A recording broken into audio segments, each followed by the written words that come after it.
Why, good morning, and it is math time again. Yes, yes, yes.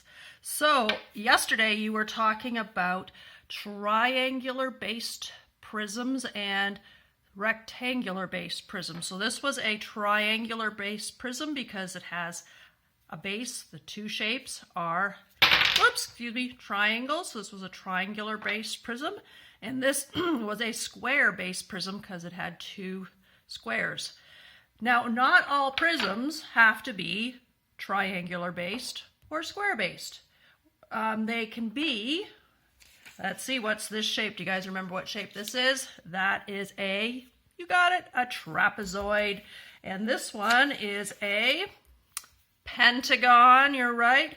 And this last one is you got it, it's a hexagon. So you could have a trapezoidal-based prism, a pentagon-based prism, or a hexagon-shaped prism. It would have two trapezoids or two pentagons or two hexagons as its bases. So we also made some a triangular prism and a rectangle prism. So today I'm going to be making, or not prism, skeletons. That's what they were called. That's right. Sorry about that. We made skeletons. So today I'm going to be making a different skeleton, but this one is going to be one of those shapes I just showed you, and we'll see if you can tell which one of those shapes I am making a skeletal prism for. Oops, I need another stick. There we go. So there is one of my bases. These are called the edges, and these are each one is called a vertex, but if I got more than one of them, it's a vertice. So you've got it, a pentagon. So I'm going to make another pentagon. And you're going to be making some of these today too. So I'm pretty sure that if you don't have marshmallows at your house, you probably got some kind of gummy snack. These are those Welch's gummy snacks. So you can use those to make your pyramids today. So the first thing they told us to do last time was to make two bases. So there's my two pentagon bases. And now they told me to, remember if we're doing this from yesterday, they told me to put sticks, the edges up on these guys. And then I put this on top. And that turns into a pentagonal prism. That's my skeleton for a pentagonal prism. So what would be an advantage of this over that? That's right, it's easy to count the corners because you can see them. They're the gummy snacks. So the vertices are easy to see and the edges are easy to see because they're toothpicks.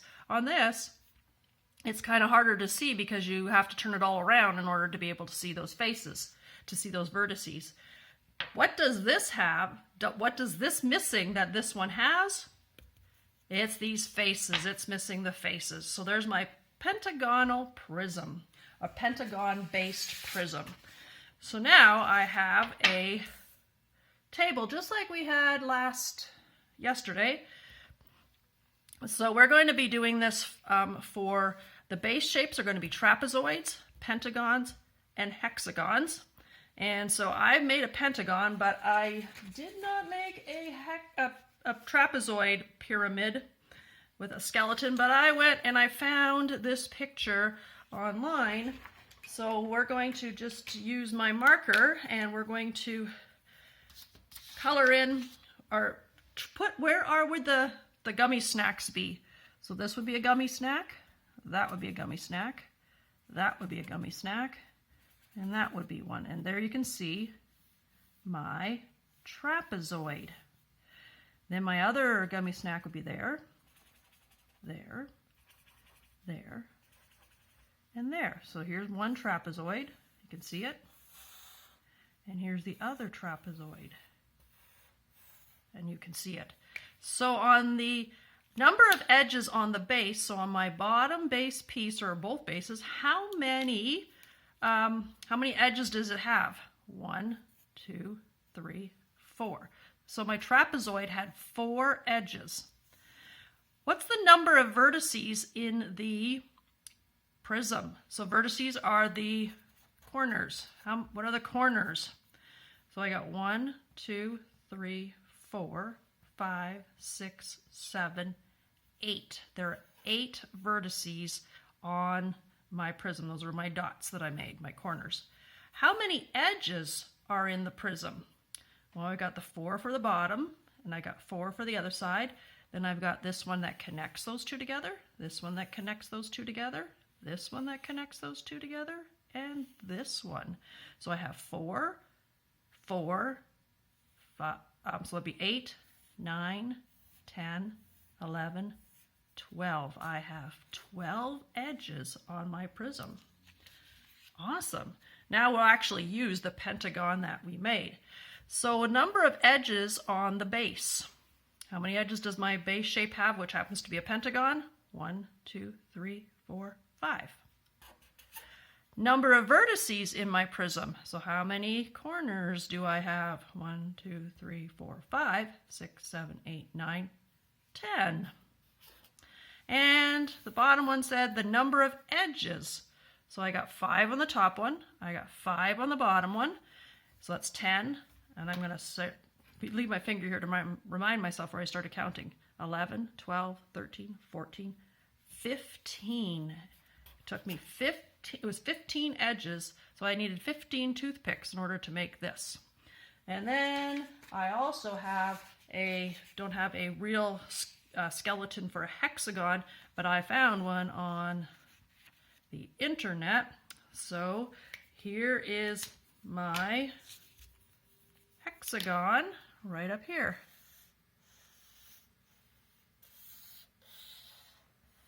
There's my hexagon, my 6-sided shape. So how many edges does it have? 1, 2, 3, 4, 5, 6. It has 6 edges. So then how many corners would it have? Well, it would have this corner, and this one, and this one, and this one, and this one, and that one. So you see the 6 corners on that one. And here's the other hexagon down here at the bottom. There's my other hexagon down there at the bottom. See my hexagon at the top, and you can see my hexagon at the bottom. And this would have 1, 2, 3, 4, 5, 6. So there are 6 corners at the top and 6 corners at the bottom. So that would make 12 vertices or corners altogether.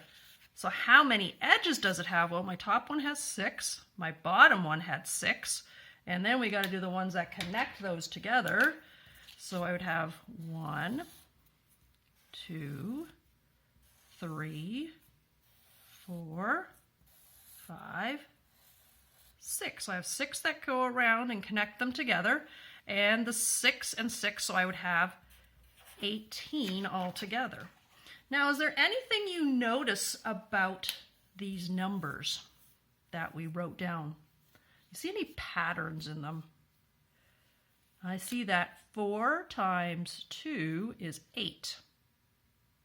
I see that 4 times 3 equals 12. Times 2. Times 3. Times 2. Times 3. Pretty interesting.